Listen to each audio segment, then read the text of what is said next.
안녕하세요. 책 읽는 즐거움 로사의 책방입니다. 어제는 친구들과 저녁밥을 먹고 밤하늘을 올려다 보았는데요.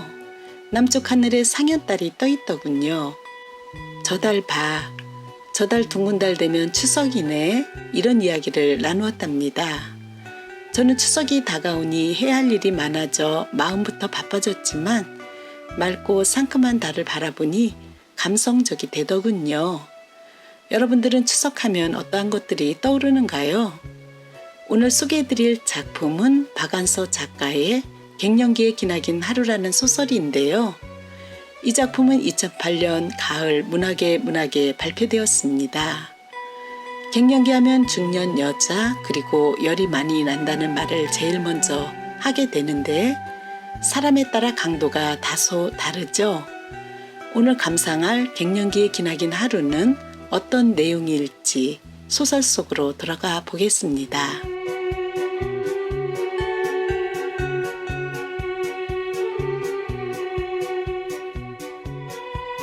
갱년기의 기나긴 하루. 박완서. 찬바람 난 지 언젠데 자꾸 속에서 열불이 나려고 해서 손사래로 부채질을 하다 말고 내가 미쳤지. 나는 세면대로 가서 찬물로 북북 세수를 하고 외출 준비를 했다. 뭐가 미쳤다는 건지는 분명하지 않았다. 이 판국의 손사래로 바람을 내려는 건 확실히 미친 짓이지만 더 미친 짓은 남편에게 뭔가 하소연을 할 수 있다고 생각한 거였다. 오늘 온종일 내가 무슨 일에 붙잡혀 있어야 하는지 최소한 남편은 알고 있어야 한다고 생각했다. 그래서 출근하려는 남편에게 슬쩍 운을 뗀다는 게 여보, 나 왜 이렇게 우라가 치밀고 얼굴이 화끈거리지?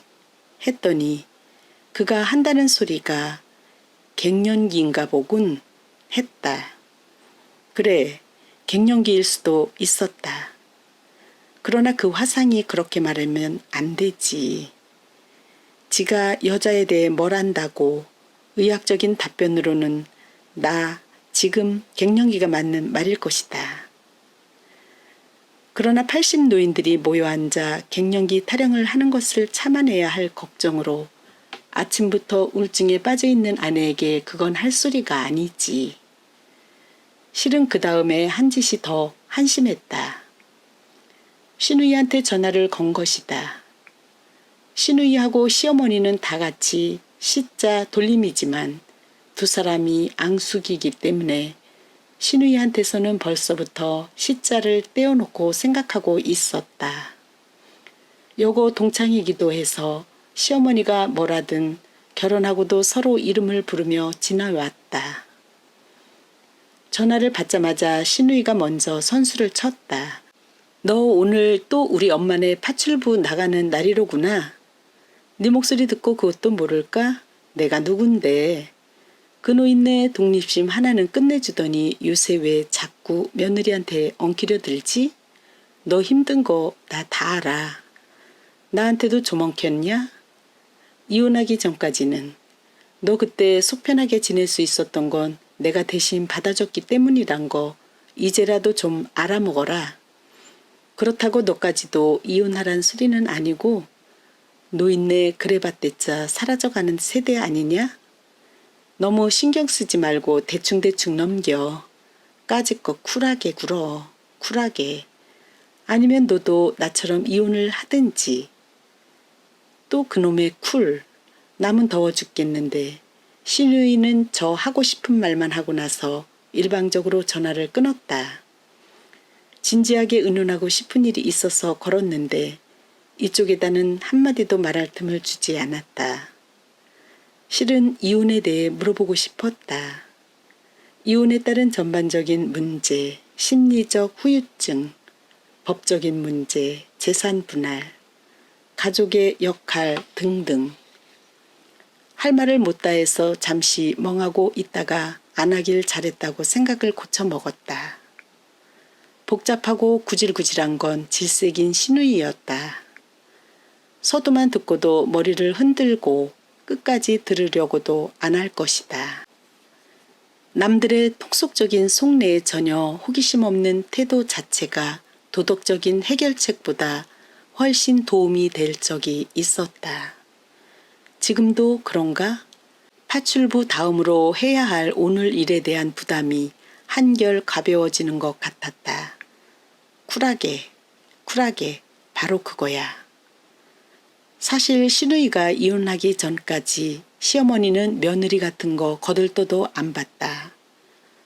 한 인물 하는 신우이는 대학 때 부잣집 아들에다 키도 크고 인물도 잘나서 킹카로 통하는 동기와 소문난 연애를 해서 한때 어머니로 하여금 딸 가진 근심을 흠뻑 맛보게 했다.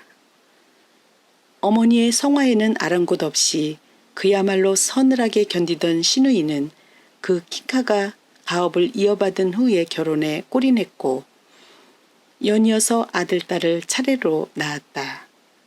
딸의 주의가 반석같이 굳어졌다고 판단한 시어머니는 기고만장해졌다. 나는 꿀릴 게 없이 살아왔다는 게 당신의 인생을 쇠꼬챙이처럼 관통하는 자부심인데 아들에 관해서는 하등 내세울 게 없어서 적잖이 자존심 상했을 것이다. 집안에서나 대외적인 행사에서나 딸 사이를 내세우고 아들 내외는 치지도회했다. 그런 딸이 이혼을 한다고 했을 때 한바탕 난리를 예상했지만 아무 일도 일어나지 않았다. 아무 일도 일어날 수 없도록 모든 문제, 자녀 양육 문제와 위자료 문제 등을 그녀가 원하는 대로 받아내고 서류 정리까지 깨끗이 마무리된 후에 친정에는 통보만 해왔다. 그렇게 일이 다 끝난 후에도 그 잘난 사위에 대한 미련을 못 버린 시어머니는 사위를 한번 찾아간 모양이었다. 재결합까지 바란 건 아니지만 딸이 뭘 그렇게 크게 잘못했는지는 한번 들어보고 싶었노라고 했다. 그년이 제 입으로 실토하려니 아니니까 시어머니의 말씀이었다. 이렇게 마음먹고 찾아간 전 사위의 대답은 자기도 자기가 왜 이혼을 당했는지 모르겠노라고 지금도 그 충격에서 헤어나지 못해 헤매고 있는 중이라고 하더라는 것이었다. 딸이 이혼을 당한 게 아니라 한 거라는 건 시어머니에게 다소나마 위안이 됐던 것 같다. 그러나 그 연세에도 신세대에 대해 모르는 게 없다고 믿고 있는 시어머니지만 여자 쪽에서 먼저 아무 하자없는 남편에게 이혼을 요구할 수도 있다는 건 좀처럼 믿기 어려웠던 것 같다. 그 돌이킬 수 없는 아쉬움에 대한 분풀이를 너 같은 건 내 딸 아니다 라는 식으로 매사에 따돌리는 것으로 풀었다. 신우이는 오히려 그걸 즐기는 것 같았다. 엄마에게 내놓은 자식 취급 당하니 살 것 같다고 했다. 넉넉한 위자료와 아이들 양육권까지 챙긴 그녀는 자식 뒷바라지도 잘해 좋은 외고도 보내고 명문대학도 보냈다. 곧 유학을 보내거나 결혼만 시키면 완전 풀이라고 꿈에 부풀어 있었다. 지금도 자식이나 남의 이목에 신경 쓰며 사는 건 아니었다. 동창들 사이에서는 직접적으로나 한두 달이 건너서 알만한 꽤 괜찮은 유부남하고 연문도 잘 뿌리고 헤어지기도 잘했다. 아마 차버렸을 것이다. 찼든 차였든 임자 있는 남자와의 연문에 지저분한 뒷소문이 없다는 게 신기하기도 하고 부럽기도 해서 그 비결을 물어보면 쿨하게였다. 만병통치, 그놈의 쿨은 도대체 어떻게 하는 걸까? 아무튼 부러운 능력이었다. 5호선을 타려고 지하철 계단을 내려가는데 휴대폰이 울렸다. 신우이한테서였다. 서둘지 마. 이제부터는 집에서 차리지 말고 나가 잡수라고 했어. 그 근처에 늙은이들이 좋아할 만한 식당도 가르쳐 드렸고 맛도 괜찮고 가격도 적절해. 내가 아주 예약까지 해놓았으니까 틀림없을 거야. 말이야 바른 대로 말이지 네 잘못이야. 처음부터 우리 엄마를 그렇게 길들이는 게 아니었어. 만만하게 보이면 기어오르는 건 늙은이나 아이들이나 마찬가지야. 너도 자식 길러봤잖아. 그녀답지 않게 가벼운 설교까지 하고 나서 전화를 끊었다. 안 하던 짓이었다. 그거 하나 혼자 힘으로 해결하지 못하느냐는 가벼운 질책은 시누이 노릇이라기보다는 우정에 가깝다. 시누이로서보다는 친구로서 그 여성이 고맙고 의지가 되는 건 사실이다. 그러나 나도 고분고분한 성민은 아닌데 처음부터도 아니고 시집살이 무섭던 옛날에도 고방 열쇠 물려받을 이 나이에 새삼스럽게 시어머니한테 꼼짝 못하고 지어 살게 된 사정은 내가 생각해도 하도 치사스럽고 한심해서 설명이 불가능하다. 우리가 지금 살고 있는 아파트는 시어머니가 사준 집이었다. 시어머니는 죽는 날까지 돈을 움켜쥐고 있어야지 생전에 자식에게 물려줬다가는 땅을 치고 후회하게 된다는 믿음이 강한 분이었다. 정년까지 초등학교 교사 생활을 했고 먼저 돌아가신 시아버지도 공무원이었다. 두 분이 다 돈을 벌고 자녀도 남매밖에 안 뒀으니 가난하게 살았달 순 없지만 동생들을 주줄이 거느린 맏아들 맏며느리답게 거미하기 몸에 밴 분들이었다. 소풍 때 김밥 말고 통닭 한번 싸가지고 가서 여발한 듯이 펼쳐놓고 먹어보는 게 소원이었다는 소리를 남편한테 들은 적이 있다. 우리 친정집도 웬만하게 살았지만 김밥에 삶은 계란, 콜라면 좋겠지 감히 통닭은 꿈도 꾸지 못했다. 시대가 그랬다. 다들 그렇게 겨우겨우 살 때 남편이 통닭식이나 꿈꾼 것은 그래도 들은 풍월, 먹어본 깐이 있어서였을 것이다. 남편은 자기가 소풍 가는 날보다 교사로 있는 어머니가 소풍 가는 날이 더 기다려지고 즐거웠다고 했다. 학부형들이 싸운 것을 아이들 먹이려고 이것저것 집까지 챙겨가지고 왔는데 그 중에 통닭이 있으면 환호성을 질렀다고 했다. 그러나 어머니가 쉿 아이들 입을 틀어막고 다른 식구들 몰래 먹으라고 하면 그 맛은 별로였노라고 회상했다. 부자들이 많이 사는 학군에 있을 때는 통닭을 5마리까지도 집으로 가져온 일이 있어 삼촌 고모들까지 온 집안 식구가 둘러앉아 입가가 번드르르 하도록 통닭을 뜯을 때가 제일 행복했고 엄마가 오래오래 부자 동네에서 선생할 수 있길 마음속으로 빌었다고도 했다. 남편의 그런 추억담이 아니더라도 부자 동네 학군에서도 잘 가르치기로 소문이 나 6학년 담임을 내리 3년씩이나 맡을 때가 교사로서의 시어머니의 전성기였을 것이다. 현직 교사의 과외는 금지돼 있었지만 학부모들의 간청을 못 이기는 척 자기 반 아이들 중 우수한 학생만을 골라 몰래 과외도 서슴지 않았다. 6학년 담임 선생을 둘러싼 치맛바람과 성의 표시의 도가 지나쳐 사회 문제가 되고 마침내 중학교 입시가 없어질 그 무렵이었다. 시어머니는 그 시절을 마치 도깨비 장난처럼 돈이 쏟아져 들어오더라고 회상했다. 도깨비 장난으로 생긴 돈을 도깨비한테 도로 빼앗기지 않으려면 땅을 사는 게 수라는 게 시어머니의 믿음이었다. 너희들도 어미 말 허투루 듣지 말고 잘 들어둬라. 도깨비는 변덕스러워서 재물을 주기도 잘하지만 뺏기도 잘한단다.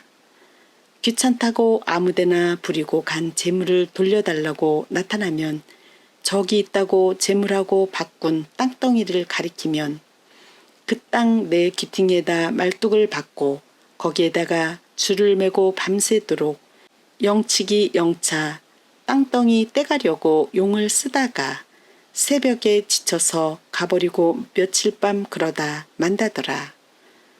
땅에 대한 시어머니의 그런 철학과 당시 공무원이던 시아버지의 정보랄까. 선견지명이 맞아 떨어져 여기저기 땅을 조금씩 사모은 건 사실인 모양이었다. 그것도 남편의 추측일 뿐 명색이 장남이 그 땅의 실체를 파악하고 있는 건 아니었다. 그의 대학 시절 어머니의 지나친 검약으로 메이커 있는 옷 한 벌 못 입어보고 친구들한테 밥이나 술 한 번 호기롭게 쏘지 못해 투정을 부리거나 위축돼 있을 때마다 어머니로부터 들어야 했던 격려의 말을 그는 아직도 잊지 못하고 있었다. 기죽을 거 없다. 우린 땅 부자야, 땅 부자. 남편은 어머니의 위장 가난 때문이었는지 한때의 시대 정신 때문이었는지 대학 시절 내내 운동권의 변두리를 돌다가 군대 갔다 와서 간신히 취직한 회사에도 오래 붙어 있지 못했다. 그래도 취직하길 참 잘했다 싶은 건 나에게 청혼할 수 있는 용기를 낼 수 있었기 때문이라고 아직까지도 가끔 말하는 걸 보면 이 남자가 나하고 결혼한 건 잘한 일이라고 생각하며 사는 건 확실했다. 미안하지만 나는 아닌데 남편의 월급쟁이 노릇은 오래가지 못했다. 제 돈 없이 동업으로 사업이랍시고 하면서 근근히 생활비는 벌어왔지만 여태까지 제 집 장만을 못했으니 땅 부자 어머니한테 손 벌리고 싶은 고비가 어찌 한두 번이었겠는가. 그럴 때마다 남편이 나 들으라는 소리인지 자기 위안인지 한다는 소리는 땅이 정말 있는지 누가 문서를 봤나 가보기를 했나 어떻게 알겠어. 있어 봤대짜일 거야. 그 시절의 촌지나 과외 공부 값이 얼마나 된다고 그걸 모아 땅씩이나 샀겠어. 사봤대짜 생전 안으로는 돌밭이거나 벽지에 임야이겠지. 남편에게 어머니의 땅이 신포드라면 어머니에게 자식들은 땅 내귀퉁이에 말뚝박고 줄매서 흔드는 도깨비가 아니었을까. 설마 돌아가신 후에는 그 땅이 있는 땅인지 없는 땅인지 오랜 세월 자식들한테 새도 부릴 만한 경제적 가치가 있는지 없는지 그 정체를 드러내리라 체념하고 있었는데 다행히 그 시기가 어머니 생전에 왔다. 시누이의 이혼이 그 계기가 됐던 것 같다. 뽐내기 좋아하는 시어머니에게 만족감을 주던 딸이 이혼하자 그게 중대한 결격 사유라고 생각한 듯 했다. 출세를 했나 돈을 많이 벌었나 하다못해 다니는 회사가 남들이 다 알아주는 버젓한 회사인가. 다 아닌 아들이 그 나이에 집까지 없다는 게 뻐기기 좋아하는 시어머니에게 얼마나 자존심 상하는 일이었겠는가. 못난 아들의 자존심을 은근히 긁은 적은 많았지만 그때처럼 대놓고 분풀이를 한 건 그때가 처음이었다. 정신을 못 차리게 한바탕 야단을 치고 나서 땅판 돈이라며 우리에게는 과분한 중형 아파트를 사주었다. 남의 말에 속아서 생전 돈 안 되는 땅을 산 줄 알았는데 너희들 복인지 지금 와서 그게 이렇게 큰돈이 됐구나. 나중엔 이렇게 우리 생사까지 내주었지만 그 꾸중을 들을 때는 정말이지 끝까지 참아내기 힘들어 그 돈 도로 내놓고 싶었지만 못 그랬다. 남편이 나 대신 그래주길 바란 것도 같고 남편이 그러면 어쩌나 조마조마했던 것도 같다. 아무튼 우리의 참을성이 아파트 한 채 값이라면 우린 대단한 사람들임에 틀림이 없다. 그게 그리 오래되지 않은 근래의 일인데도 그 일을 계기로 이 집에 시집 오고 나서 20여 년 동안 한결같이 고부 사이를 평화롭게 유지시켜주던 불간섭주의랄까 쿨한 관계가 순식간에 무너졌다. 부모 자식 간에도 자유를 사고팔 수 있게 하는 게 돈의 힘이라는 걸 뒤늦게 깨달았지만 돌이킬 수 없는 일이었다. 팔순이 다 된 노인에게 그렇게 많은 사교 모임이 있는 줄은 몰랐다. 정기적인 것만도 한 달에 서너 번은 되는 것 같았고 친구네 혼사, 생일, 입학, 학위 취득 등 축하를 핑계로 모이기도 하지만 언짢은 일도 위로한답시고 꼬박꼬박 챙겼다. 시어머니가 혼자 사는 널찍한 아파트는 강북의 도심에 있었다. 전철로 강북, 강남 어디서든지 30분 안에 올 수 있을 만큼 교통이 좋았다. 주위에 먹을 집도 많았다. 그런 관계로 다는 아니지만 정기적인 모임의 대부분이 그쪽의 먹자 골목에서 이루어지고 밥만 먹고 헤어지기에는 시간이 남아도는 노인네들이 헤어지기 아쉬워서 차 마시고 수다 떨기에 적절한 장소로 시어머니 아파트가 선택받은 건 하나도 이상할 게 없었다.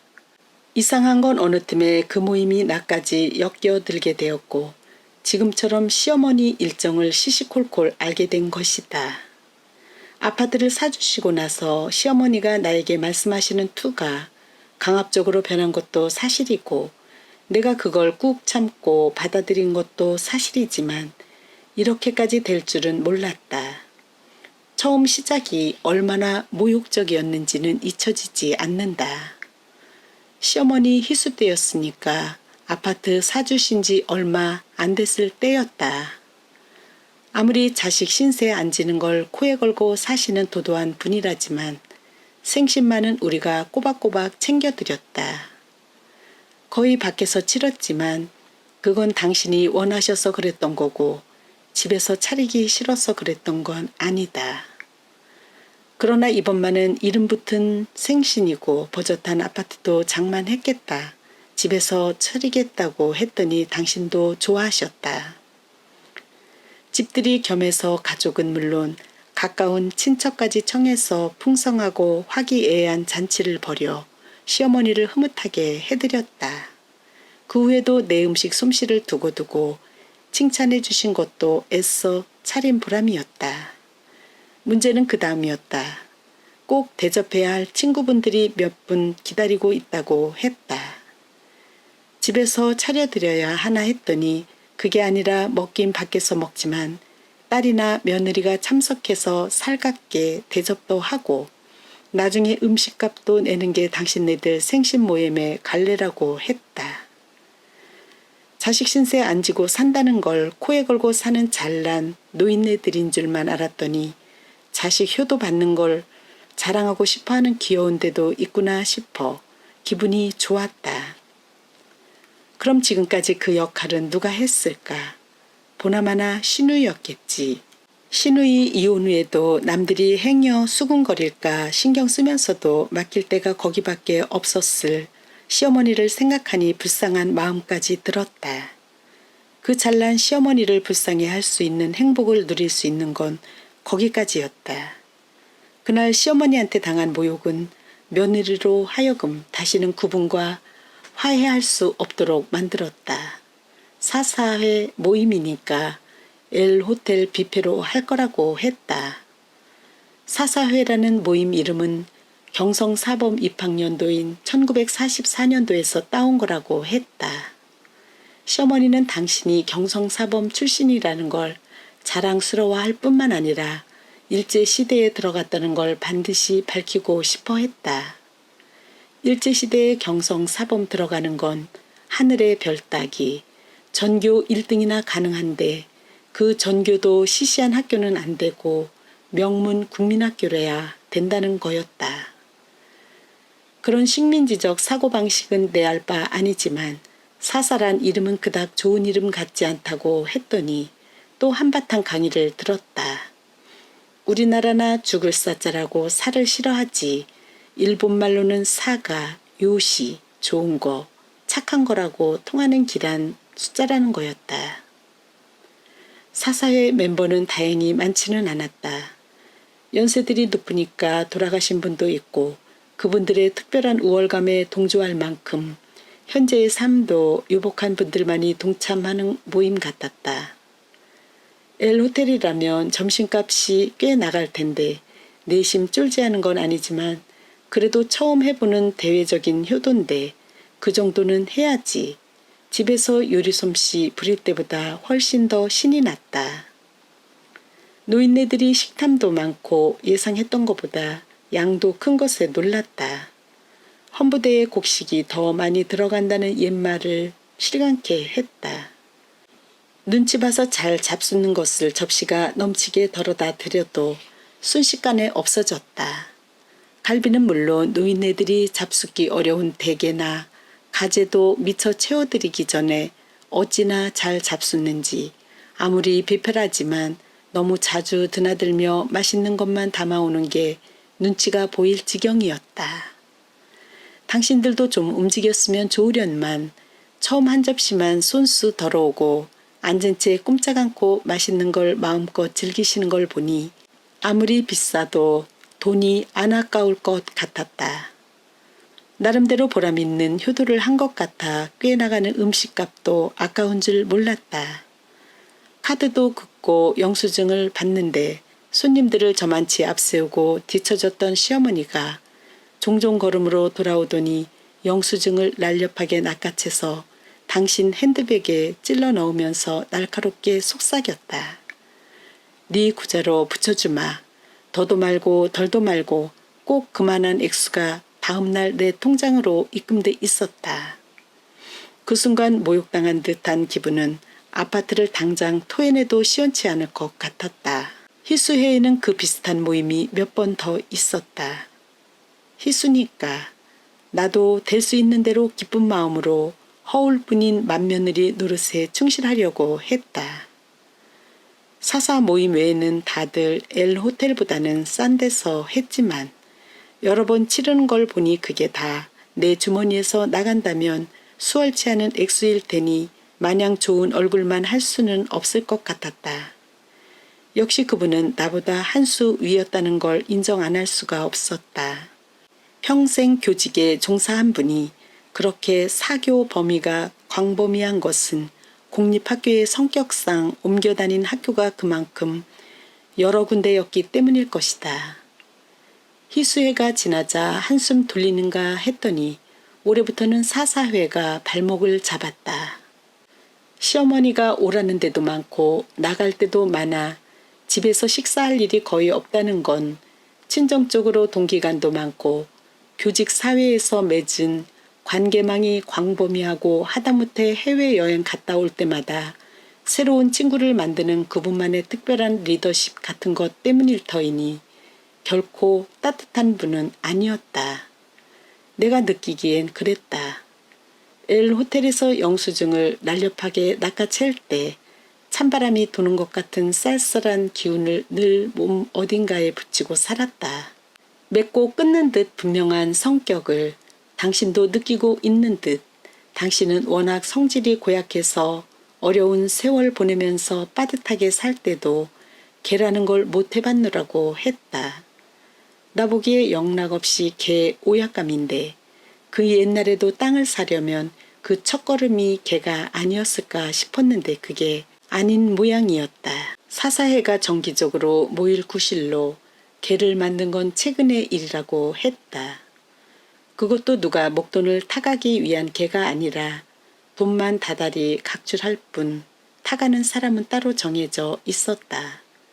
같은 경성사범 동기인데 교직을 중간에 그만두고 살림만 하다가 늙음하게 과부되고 자식들도 병들거나 돈을 못 벌어 단칸방에서 비참한 노후를 보내고 있다는 걸 알아낸 것도 시어머니였고 복 좋은 우리들이 보고만 있을 게 아니라 도움에 나서자는 제안을 한 것도 시어머니였다. 돕는 방법도 매우 합리적이었다. 매달 10만 원씩 들고 나와 점심 먹고 나머지는 그 친구에게 보내기로 했기 때문에 먹는 것은 최소한으로 줄여서 싸구려만 먹는다고 했다.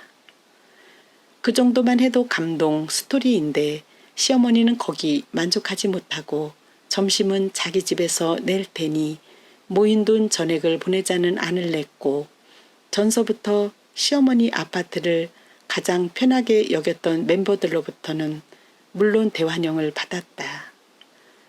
그 멤버들을 더욱 편하게 해주려면 도우미가 필요했다. 늙은이가 부엌에서 움직이는 건 같은 늙은이끼리도 편하게 바라볼 수는 없는 일이니까. 내가 다달이 시어머니 아파트로 시누이 말짝으로 파출부 나가게 된 경위가 대강 이러했다. 절대로 자식 신세에 안 지고 사는 잘난 노인들의 잘난 노인다운 이 착한 일을 내가 미력이나마 한 달에 한 번이니까 거드는 일을 영광스러워는 못할 망정 파출부라니 그렇게 말하면 안 되는 줄 안다. 그러나 그날이면 아침부터 심사가 꼬이는 걸 어쩔 수가 없다. 신혁이 곧에서는 절대 아니다. 오늘도 시어머니는 나 할 일은 수저만 놓으면 될 정도로 다 해놓고 기다리고 있었다. 그러나 심사는 나 못지않게 불편해 보인다. 아니나 다를까 신우이 때문이었다. 신우이 전화가 당장 휴엄을 보리라고는 생각하지 않았지만 차차 마음을 바꾸는 데는 도움이 되려니 했는데 그게 아니었다. 잿간년이 누굴 가르치려 들어? 어림없지. 혼잣말처럼 그러나 나 들으라는 소리가 분명한 말씀을 하며 흘끗 내 표정을 살피는 노안의 총기가 무서워서 생각지도 않은 자기 변명을 했다. 실은 제가 그런 게 아니라요. 덕희 혼자서 제가 안 됐다고 생각한 것 같아요. 아닌데. 아니면 됐다. 어서 상 보자. 시간 없다. 잘생긴 백자볼에 풍성하게 담아놓은 잡채는 황백 알지단에 석이버섯 채친 것, 실배까지 옥고명이 알맞게 올라앉아 아무도 손을 대거나 맛을 볼 수 없도록 고상을 떨고 있다. 참기름이 자르르 흐르고 양념이 다닥다닥 붙었지만 고춧가루나 고추장 양념은 배제한 순 서울식 북어구이는 5분에서 10분 안에 그 부드럽고 순한 맛이 절정에 이를 것이다. 닭가슴살이 들어간 야채 샐러드에 곁들인 드레싱은 시어머니 비장의 솜씨 일터, 갈비찜이나 회 같은 비싼 음식은 돈이 없어서가 아니라 모임의 성격상 손님들이 미안해 할까봐 안 차렸다는 걸 대번에 알 수 있다. 그 대신 손이 많이 가는 음식들이다. 가지나물도 그렇고 알찌개도 온갖 야채가 고루 들어간 부침개도 그렇다. 하나같이 손이 많이 가는 음식들을 며느리 손 안 빌리고 당신 혼자서 완벽하게 차려놨다는 자부심으로 쌩쌩 찬바람을 일으키고 있는 시어머니 주변을 나는 헛되게 맴돈다. 내가 할 일을 찾아낼 수가 없어서 어쩔 줄을 모를수록 얼굴만 달아오른다. 그런 나를 가만 놔둘 시어머니가 아니다. 얘야, 손님 초대한 줄 뻔히 알고 오면서 꽃이라도 한 다발 사오면 내가 얼마나 날씬하겠니? 너는 다 좋은데 센스가 모자라. 남친이 자기를 좋아하는 여친에게 너는 다 좋은데 성격도 좋고 능력도 있고 직장도 좋고 생긴 것만 빼면 말이야. 이렇게 말했을 때 그 여자친구가 받은 모멸감이 바로 이런 거 아닐까. 당장 뛰쳐나가고 싶은 걸 참고 호흡을 조정하는 동안 친정엄마 생각을 했다. 남편의 청혼을 받아들이고 양가가 상견례를 치르고 나서 엄마는 별로 탐탁하지 않은 듯 말했었다. 자고로 시어머니 자리는 좀 무식한 듯해야 며느리 신상이 편하다 했는데 엄마도 여고 졸업생이니 학벌로 따져서 사돈한테 뒤질 게 없었다. 엄마는 그때 그 자리에서 벌써 경성사범 출신의 비범함을 알아보고 질렸을 것이다. 한 번도 다시 떠올려 본 일이 없는 오래전 일이 어제 일처럼 분명하게 생각났다. 사사회 멤버들은 10명 남짓했다. 똑똑한 사람들은 정확하기도 해서 앞서거니 뒤서거니 거의 한꺼번에 시간을 지켜 나타났다. 빈손은 없었다. 케이크나 쿠키, 과일 등이 들려 있었고 부엌에서 요긴한 행주나 세제를 들고 오는 이도 있었다. 다행히 장미 한 다발도 있었다. 나는 그 장미 꽃다발을 여왕처럼 우아하게 부풀리고 있는 망사 치마를 벗겨내고 나서 독한 가시에 찔려가며 불필요한 입을 따냈다. 그동안에 시어머니는 투명한 크리스털 꽃병과 전지 과일을 가지고 와서 지켜보면서 어느 정도 잘라내야 꽃병에 맞는 길이가 되는지를 지시했다. 시키는 대로 해서 꽃병에 꽂아 이미 차려진 식탁 한가운데 장식하니 비로소 상차림이 완성되었다. 그들은 집에 들어올 때부터 떠들던 수다를 식탁에서 먹고 마시면서도 멈추지 않았다. 주로 같이 늙어가는 동창들 얘기였다.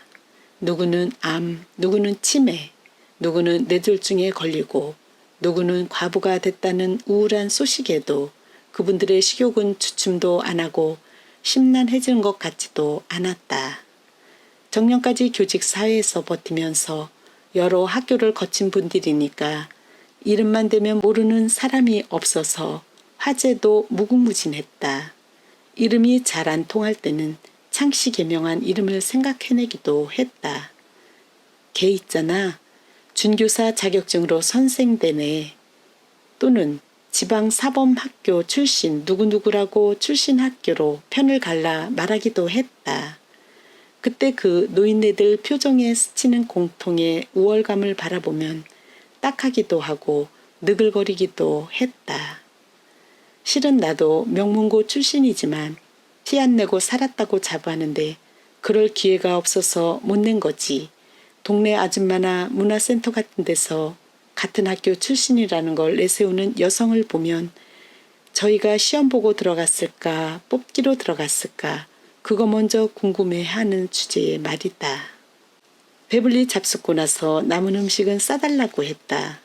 어떤 분은 잡채를, 어떤 분은 야채전을, 혹은 북어구이를 싸달라고 하면서 손님 치르고 나면 남은 음식이 제일 곤란하잖아. 이렇게 생색을 냈지만 집에 기다리고 있는 영감님이 있는 사람이 주로 싸달라는 것 같았다.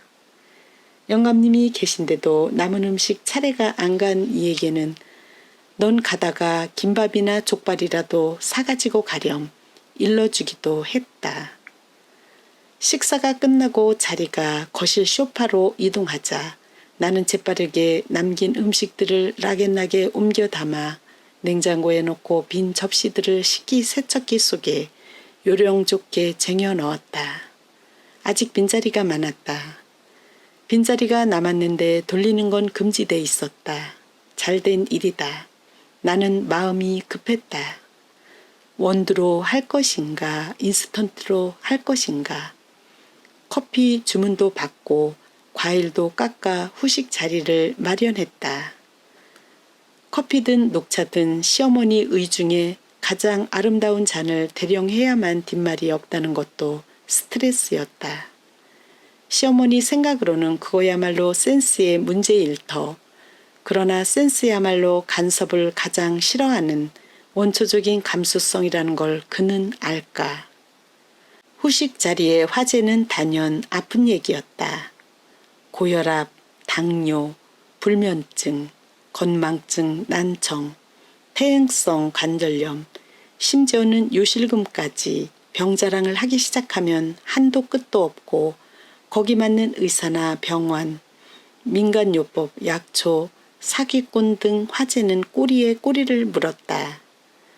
병자랑은 우리의 전통 문화인 듯했다. 우리 친구들끼리도 모이면 병자랑처럼 지칠 줄 모르는 화제는 없었다. 그래서 내가 참아줄 수 없는 건 병자랑이 아니라 그 모든 증세를 갱년기 현상으로 돌리는 거였다.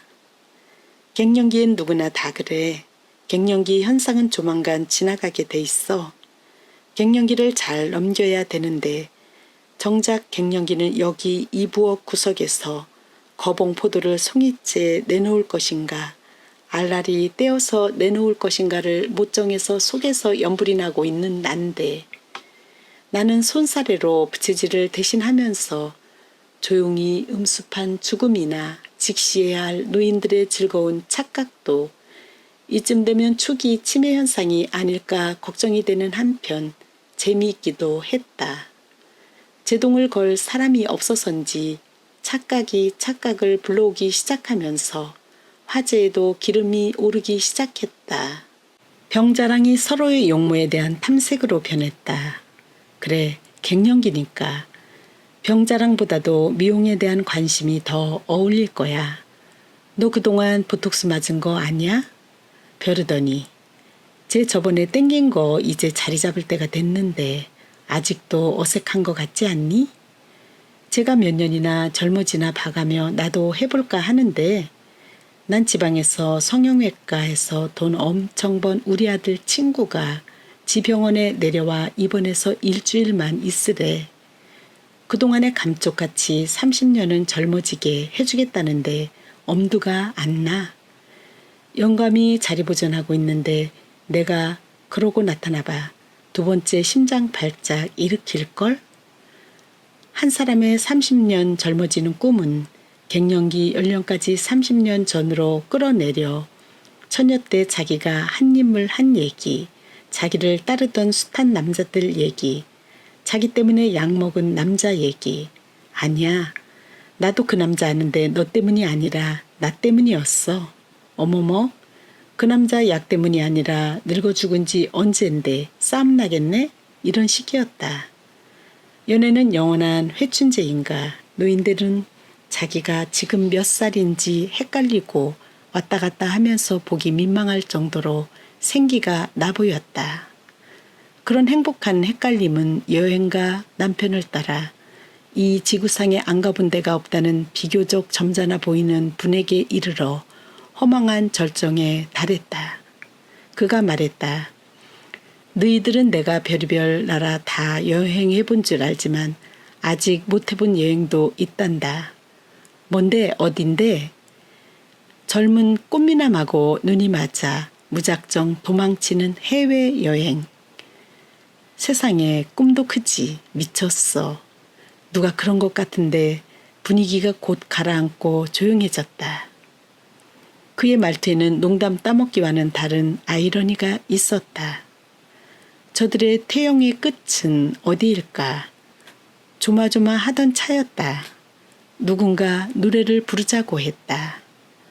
어느 자리에도 꼭 노래 부르고 싶은 사람이 있다는 건 분위기 쇄신을 위해서나 전환을 위해 좋은 일이었다. 시어머니가 선창을 하고 다들 따라 불렀다. 그윽한 애조는 어디선가 들은 듯 했지만 가사는 일본말이어서 알아듣지 못했다. 여러 절로 된 노래 가사를 다 아는 사람이 없는지 절이 바뀔 때마다 시어머니가 선창을 했다. 노래가 길어지면서 따라 부를 수 있는 사람도 점점 줄었는데 후렴만은 다 같이 목청을 높이고 표정까지 심각하게 가다듬어 가면서 따라 부르는 것이었다. 노래가 끝났는데도 누가 먼저랄 것도 없이 후렴만을 반복해 부르기 시작했다. 내가 무슨 뜻인지 모를 후렴은 이러했다. 무카시노 히카리 이마 이즈코. 나는 일본말을 하나도 못 알아듣지만 뒤에 꽂자 붙는 건 여자 이름이라는 것 정도는 알고 있었다. 시어머니도 친정엄마도 어릴 적 친구를 하나꼬, 아끼꼬 하는 식으로 부르는 걸 들은 일이 있고 일본 영화도 더러 봤으니까 아마 죽었거나 헤어진 여자를 애타게 그리워하는 노래 가사임이 분명했다. 이마는 성, 이즈꼬는 이름일 테지. 그래도 확실히 해두려고 이마 이즈꼬가 여자 이름인가 봐요? 하고 자중에 대고 물었다.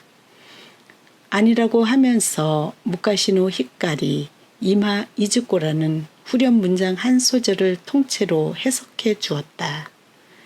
그 옛날의 광영은 지금 어디에? 라고 했다. 그렇다면 그 소절을 왜 그렇게 애타게 반복해 불렀을까? 저분들이 하자없이 모범적으로 살아온 건 알겠는데 그래도 그렇지. 평생 초등학교 선생 노릇하면서 언제 한번 광내고 살아본 적이 있다고. 그러면서도 인생 전반에 대한 측은지심 같은 걸로 마음이 울적하게 가라앉았다. 시어머니가 나에게 이제 가도 좋다는 눈짓을 했다. 그런다고 당장 나오긴 좀 못해서 잠시 머뭇거리고 있을 때 그제야 갯돈들을 모으다 말고 누가 느닷없이 말했다. 야, 그 배고프던 그 시절은 지금 다 어디로 갔을까? 시선이 아득해지는 그들을 뒤로하고 시어머니 아파트를 나오면서 생각했다. 그 노인들이 애타게 찾은 그 옛날의 광영이 그럼 배고픈 시절이었단 말인가? 말도 안 돼. 그러면서도 나는 쫓기는 기분이 들었다. 말도 안 되는 것한테 쫓기는 기분에서 벗어나려고 나는 조금 서둘렀다. 세미가 지적해준 데는 그녀가 근무하는 회사가 있는 빌딩 1층에 있는 커피 빈이었다. 밖에도 앉을 수 있는 자리가 마련돼 있었지만 어둑한 안으로 깊숙이 들어갔다. 세미는 아직 나와 있지 않았다. 시계를 보니 내가 너무 일찍 온 거였다. 내 쪽에서 부탁해서 어렵게 잡은 약속이니 설사 늦는다고 해도 탓할 수도 없다. 세미는 한 달 전까지 내 며느리였던 아이다. 아들 혼자서 집에 다니러 왔을 때 세미는 하고 물었더니 헤어졌다고 지나가는 말처럼 말했다. 제일 먼저 떠오른 생각이 겨우 한 달에 한두 번 시부모 보러 오는 문제로 티격태격했구나 싶어 언짢은 걸 참고 세미가 싫다면 오지 말지 못하러 왔냐고 우선 내 아들 마음부터 눈쳐주려고 했다. 그렇다고 부모된 도리로 그렇게 어영부영 넘어갈 건 아니다 싶어 셈이 개 오냐 오냐 물렁하게 굴면 네 머리 꼭대기에 올라앉을 아이다. 너 바야흐로 일장연설을 하려는데 아들이 셈이 지금 제 와이프 아니라니까요. 전처가 된 지 한참 되니까 함부로 말하지 마세요. 뭐야 이놈아, 결혼이 무슨 장난이야? 남편이 옆에서 거들고 나섰다. 흥분하지 마세요. 이미 끝난 일이에요. 그러고는 벌써 전에 살던 오피스텔로 짐 옮기고 따로 나와 있다고 했다. 그렇다면 물어볼 것도 없이 세미도 똑같이 했을 것이다. 하도 기가 막히니까 말도 안 나와 속으로 침착하게 서둘지 말고 심호흡을 한번 하고 나서 감히 이혼이란 말을 누가 먼저 꺼냈냐 겁도 없이 그 말 먼저 꺼낸 사람이 누구냐고. 엄마, 그게 뭐가 그렇게 중요해요? 왜 안 중요해? 그릇이 깨져도 누가 깨뜨렸냐고 묻는 게 순서야. 책임의 소재는 분명히 해야 하니까. 엄마가 무슨 재판관이에요?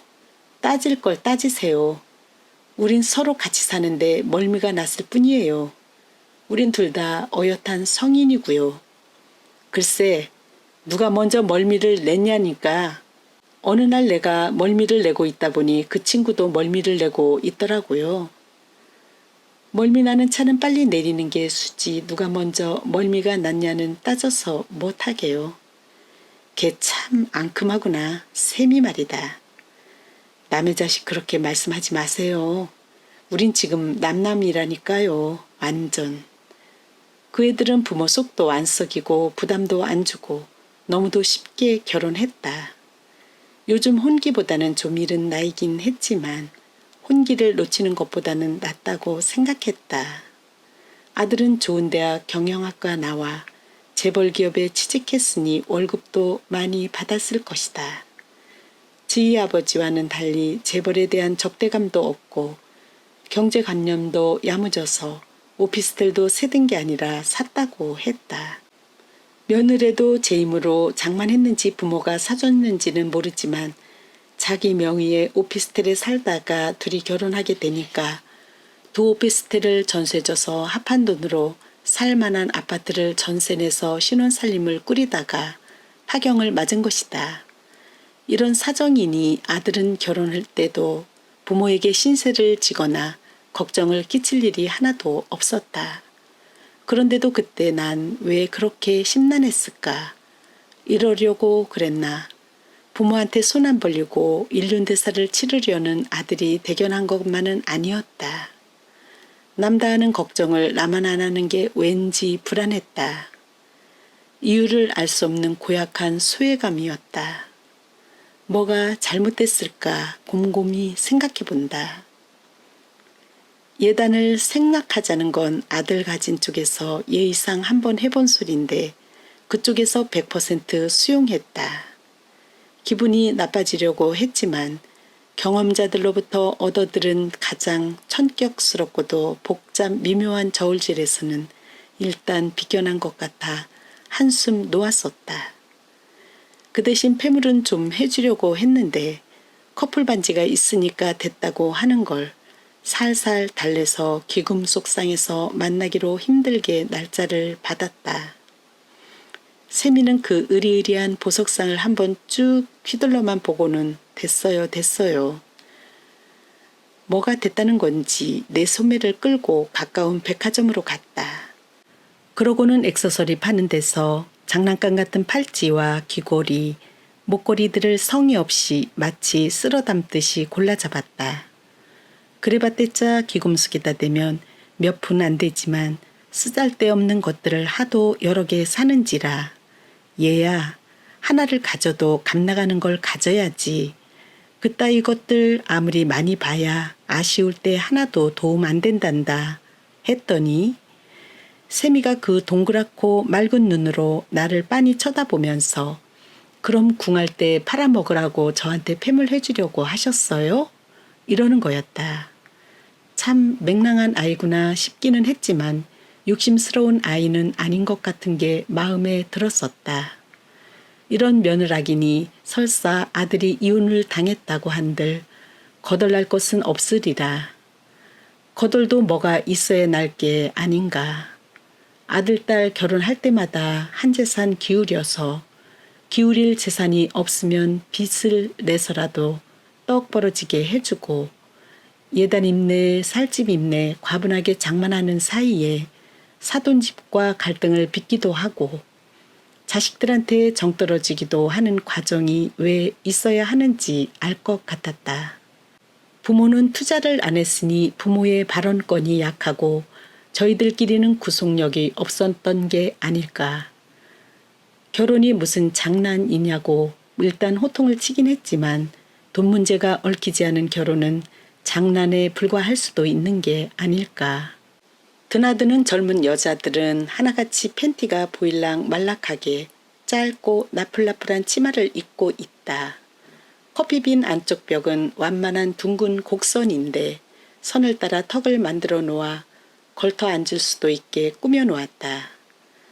동성끼리나 사무적인 관계로 보이는 남녀만 테이블에 마주 앉고 사귀는 사이로 보이는 커플은 나란히 앉을 수 있게 해놓은 그쪽에 가 앉아 있다. 남자 무릎 위에 올라앉은 계집애도 있고 남자 목에다 제 팔을 감고 있는 아이도 있다. 그 자리는 남녀의 친밀한 신체 접촉을 위해 꾸민 자리인 듯 했다. 근데 가만히 보니 상대를 주무르고 있는 건 주로 여자고 남자는 수동적이다. 아들이 처음으로 세미를 집에 데리고 와서 소개시키던 날 생각이 났다. 세미도 우리 아들의 단단한 가슴팍이나 울퉁불퉁한 팔뚝을 괜히 탁탁 치곤 했다. 부드럽게 어루만질 때도 있었다. 무슨 애가 한시도 가만히 있지 못하고 산만하게 굴면서 내 아들을 함부로 대하는 것이 눈에 거슬렸지만 내 아들이 좋아하는 아이니까 철부지의 천진난만한 버릇쯤으로 봐주려고 애썼다. 남들은 아들이 좋아하는 여자는 단점만 보인다는데 우리 부부는 눈에 콩 꺼풀이 씌인 것처럼 아무것도 제대로 보려고 하지 않았다. 그것도 우리식의 책임 회피가 아니었을까. 그때가 여름이었을 것이다. 그닥 더운 날은 아니어서 에어컨을 트는 대신 창문을 있는 대로 열어 놓았었다. 저녁 먹고 난 후에 선들 바람은 쾌적했다. 벼랑간 세미가 비명을 질렀다. 모기에 물렸다는 것이다. 어떻게 난 몰라. 어떻게 집안에 모기가 다 있어. 방방 뛰면서 난리를 치기에 나는 우선 곤충에게 물렸을 때 바르는 약을 물린 자리에 발라주려고 했다.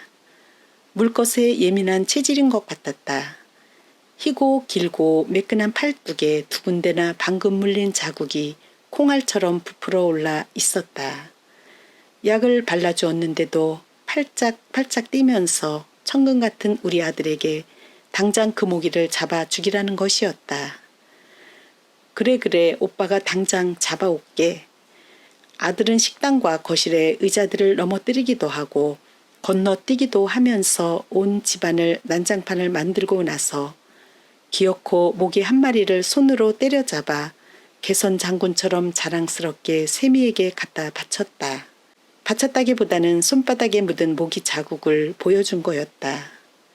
그걸 본 세미가 다시 한번 어머머 내 피 하면서 비명을 질렀다.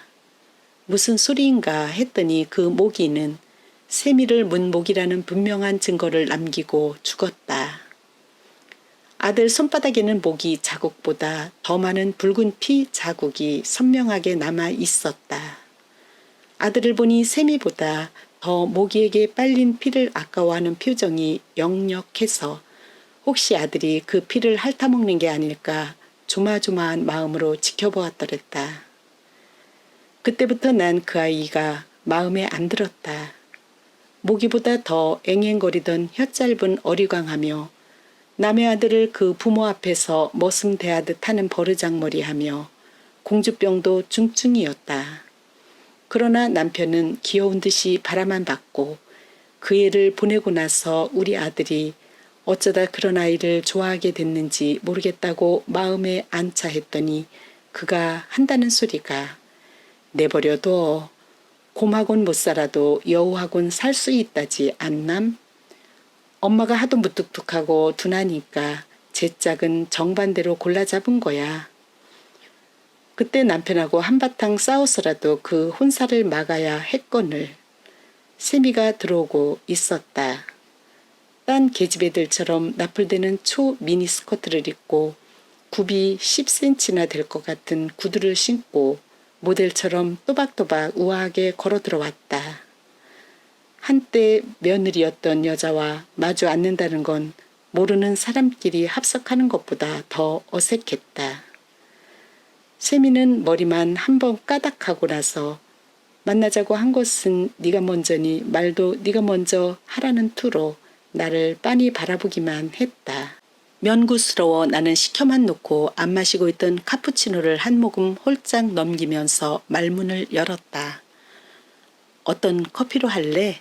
여긴 커피 종류가 많구나. 요샌 다 그래요. 커피는 온종일 여러 잔 마셨으니까 녹차로 할게요. 이런 데서 녹차도 파니? 얼굴이 좀 수척한 것 같구나. 살도 좀 빠지고. 그래요? 잘 됐네요. 마음고생해서 그런 줄 아시나 본데 안 읽을랑요? 요새 다이어트 중이에요.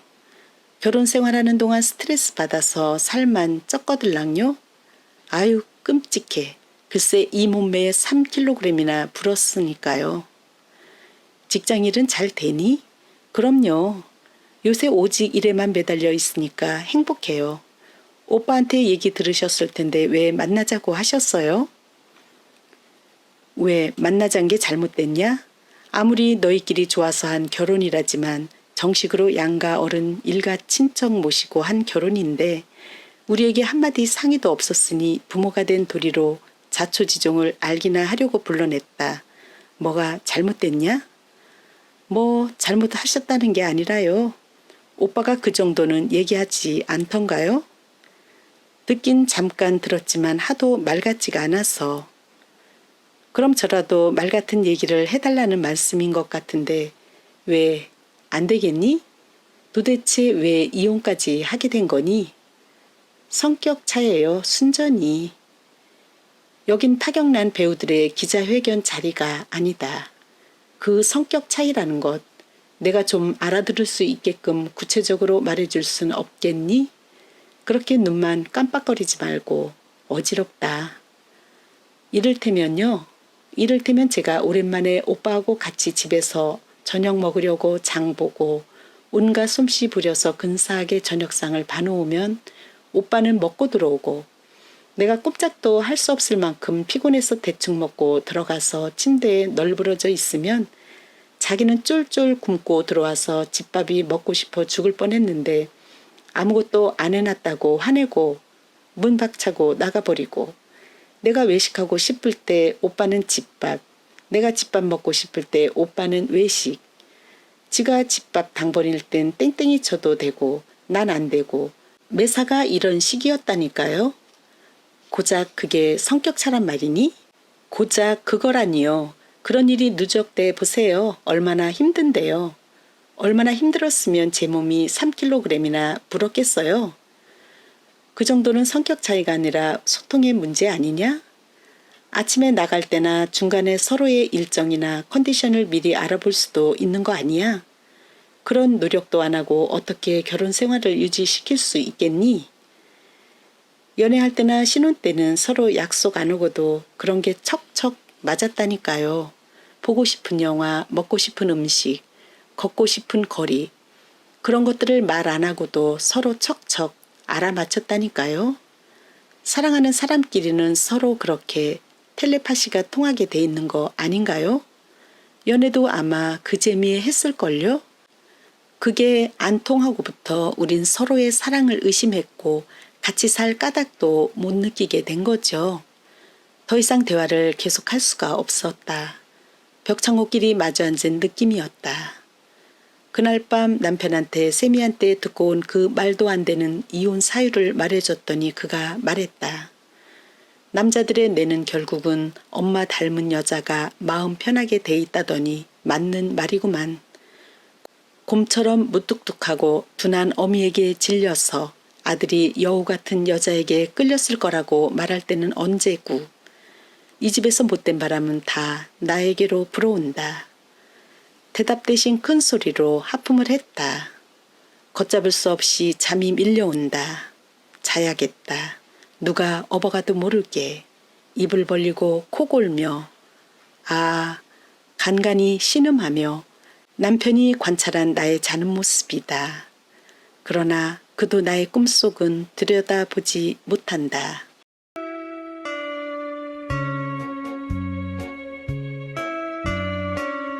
네, 작품 감상 잘하셨나요?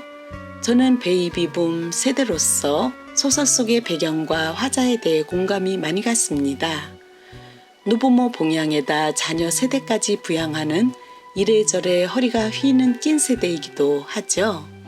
그러니까 부모님에게 물질적 지원과 자녀에게는 교육부터 결혼까지 경제적 지원을 하게 되는데요. 소설 속에서는 시어머니의 춘목 모임에 파출부와 같은 뒤처리를 하면서 느끼는 모멸감과 이혼한 전 며느리를 만나면서 벽과 이야기하는 것 같은 세대 차이를 느끼는 하루였죠. 낀 세대로서 위아래로 스트레스를 받는 날이었던 것 같습니다. 그런데 물질적으로 시어머니에게 대래 지원을 받았고 아들 또한 교육비 외에 가정적 독립대도 지원하지 않아 어쩌면 최악은 아니죠. 이상 로사의 생각이었습니다.